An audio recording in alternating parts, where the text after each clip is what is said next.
Hello, everyone, and welcome to this week's lecture on Latina feminisms.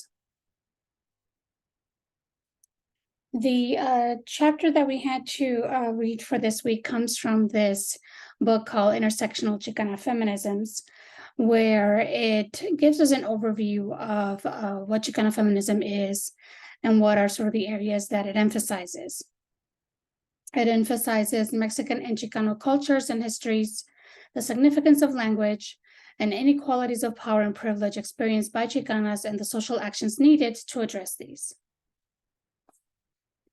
One of the components of Chicana feminism is intersectionality, which is captured by this quote where it states, Chicana feminisms ascribe to the notion that women belong to more than one oppressed group, and that through understanding the intersection of how these different social categories, sexuality, class, race, ethnicity, gender, physical ableness intersect in contextually specific situations, Chicana's multiple oppressions can be understood.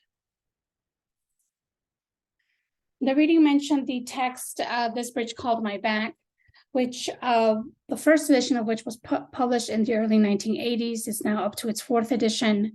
And this was a seminal anthology when it came out because it was the first book published by women of color that included writings by women of color of various different backgrounds, all talking about feminist issues. And so you see this text often referred to when talking about feminism by women of color. So the text has become now a historical document of what women of color were thinking and doing during the second wave of feminism, which is rarely visible. We often hear about the second wave of feminism from the white women's perspective, the kinds of things they did, the organizations that were created, and so on.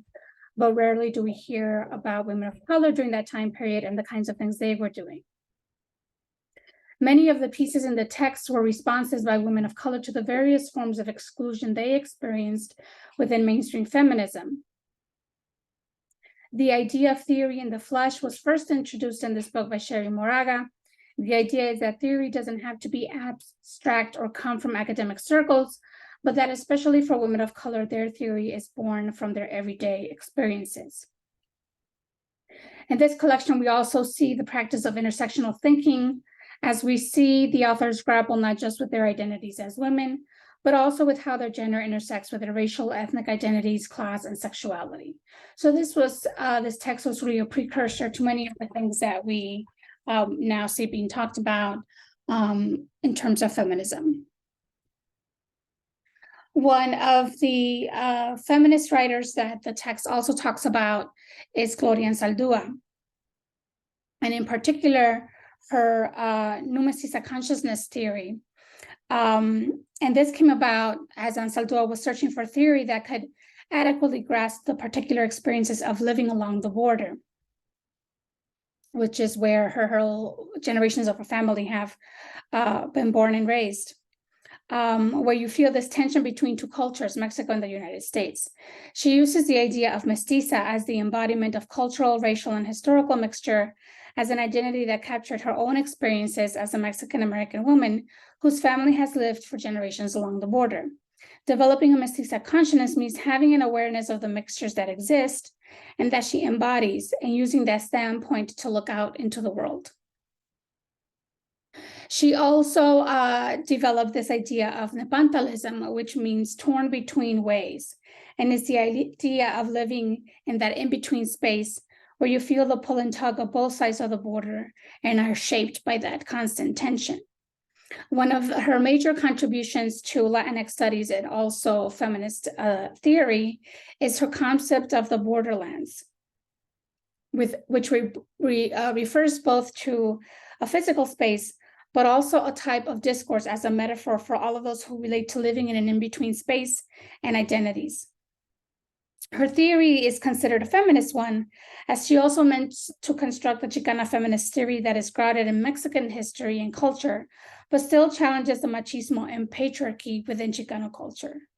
Finally, her theory is also meant to be healing, recognizing that the experience of the borderlands is also steeped in trauma, and therefore requires a political consciousness that also strives for internal healing. So Gloria Saldúa was a significant figure within Latino studies and within feminist studies. And so you will see her being referenced over and over again within both fields. Another group of women that the reading in the Keywords book mentions are Aurora Levis Morales and Rosario Morales, who are both Puerto Rican feminist authors that were a mother-daughter duo, and first published the collectively written work Getting Home Alive also in the 1980s. Aurora Levis Morales has published additional works focusing on the history of Puerto Rican women, environmental justice, and solidarity politics. Now, the chapter outside of the Keywords book talked about the sitios or spaces in Chicana feminist theory, and that these refer to as a geographical space, particularly represented by the work of Gloria Saldúa, who first theorized about the borderlines as symbolic of the hybrid mestiza identity of Chicanas, an interstitial or in-between space where new cultures, identities, and politics can be created that combines the multiple experiences and identities of Chicanas. Sitios are also considered a historical racial origin, which recognizes not only the history of colonization, but also the indigenous history that has been often repressed in favor of the Spanish ancestry. For Chicana feminists, this means not only reclaiming the indigenous past, but also recognizing the internalized racism that leads to a devaluing of a darker skin. Finally, claiming a philosophical space means claiming a space where they are critical of patriarchy, but unlike white feminists, their critique is not from an individualist standpoint, but from a more intersectional hybrid standpoint, where they recognize that their oppression isn't just based on gender, but also on race, class, sexuality, and so on.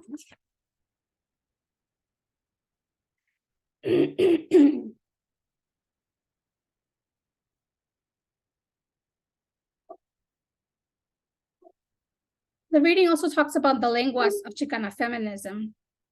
And lenguas refers to a specific language, a discourse, and also literally tongue as a symbol of sexuality.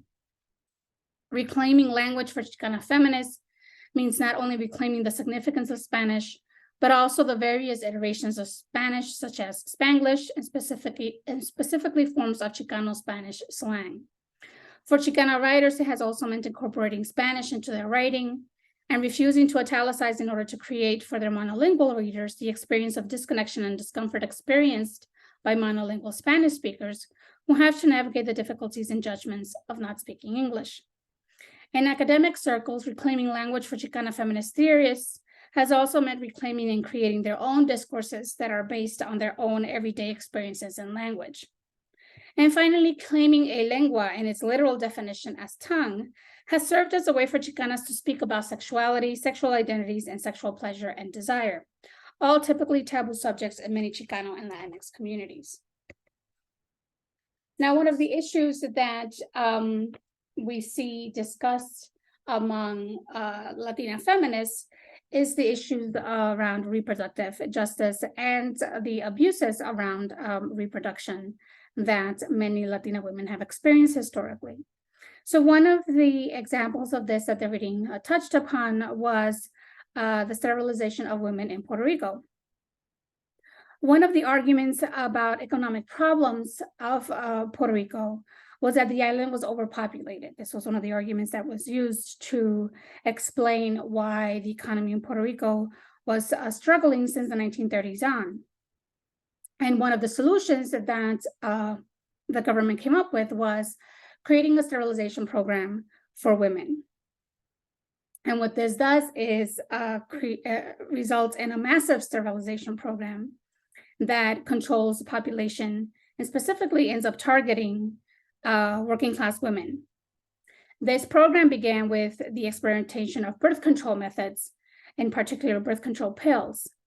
Women were offered pills, but were not given adequate information about the potential dangers of the pills. At this point, the pills were experimental. The pills given were 2 times stronger than the one that was eventually approved for use by American women in the United States. This gets replaced with a sterilization program where women would go in to have a procedure where their tubes would be tied.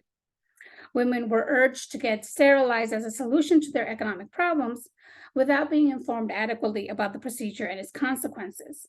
Women were sterilized without consent while undergoing cesarean sections.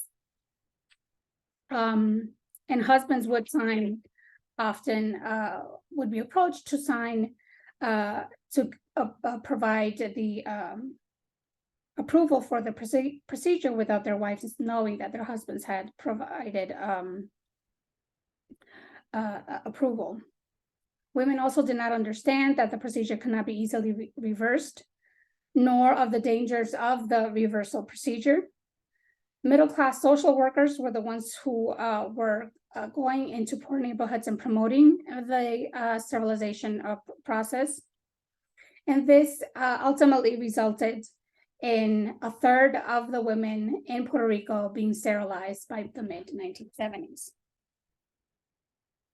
The reading also talked about the connection between the criminal justice system and sterilization and provided some examples. One example was the case of Concepcion Ruiz, who in February 1930 was arrested and tried in California juvenile court on charges of sexual delinquency. Legal officers brought the young woman before Superior Court Judge Robert H. Scott because she ran away with a boyfriend and was allegedly, quote unquote, subnormal. In the eyes of California probation officers, judges, and medical superintendents, Concepcion's interest in boys, her decision to run away, and her lower than average IQ score were enough evidence to declare her mentally deficient. With this diagnosis, Judge Scott committed her to the Sonoma State Home for the Feeble-Minded to be sterilized. On June 15 of the same year, after several months of confinement at Sonoma, Ruiz was taken to the surgery ward where she was sterilized despite vocal protests and actively refusing consent. She was 16 years old. The reading also talks about sterilization abuses having been found in the California women's prisons. And more recently, a few years ago, we saw the cases of hysterectomies of women taking place under ICE detention. One of the major sterilization cases that took place in the 1970s was the Madrigal versus Quilligan case, which the reading also talks about. In this case, Bernard Rosenthal, who was a medical resident at the Los Angeles County Medical Center, came forward with evidence about the numerous cases of forced or coerced sterilizations taking place at the hospital, where many of the women were approached during childbirth after they'd been given pain medication and offered sterilization as a good option. The women signed the consent forms without understanding what they were signing. Among the conditions women experienced at the hospital included several coercive tactics to get them to sign the consent form, like approaching during labor while under heavy medication or in exchange for pain medication. The forms that were used were only in English and no translations were provided. So that, again, they didn't necessarily know what they were signing. Spouses were told that their wife's life was in danger if they didn't consent to sterilization procedure, or they would lie to about there being a state cesarean policy that requires sterilizations after a certain number of children.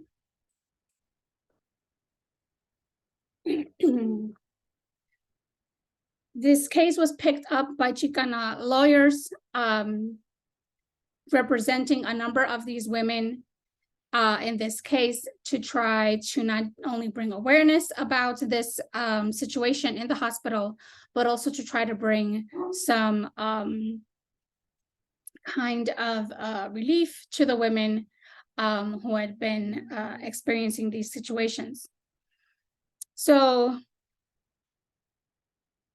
one of the issues that came out during this case was the culture in the hospital, where bilingual counselors wouldn't allow women to be discharged until they promised some form of birth control, and where the number of tubal ligations done in a week were a source of pride and success. The more women were convinced to be sterilized, the more medical students or interns would have the opportunity to get surgical time to practice. One of the justifications used for promoting sterilization to poor women of color was that they were a burden on public assistance. However, while the Mexican women in the Madrigal case were low income, none of them were on public assistance, which of course begs the question, then why were they targeted if not because of race? Or just the assumption that if they're Mexican and poor, they must be on public assistance. Women were not well informed about the tubal ligation procedure. They believed that getting their tubes tied meant that they could reverse the procedure later on and be able to have children if they chose to do so.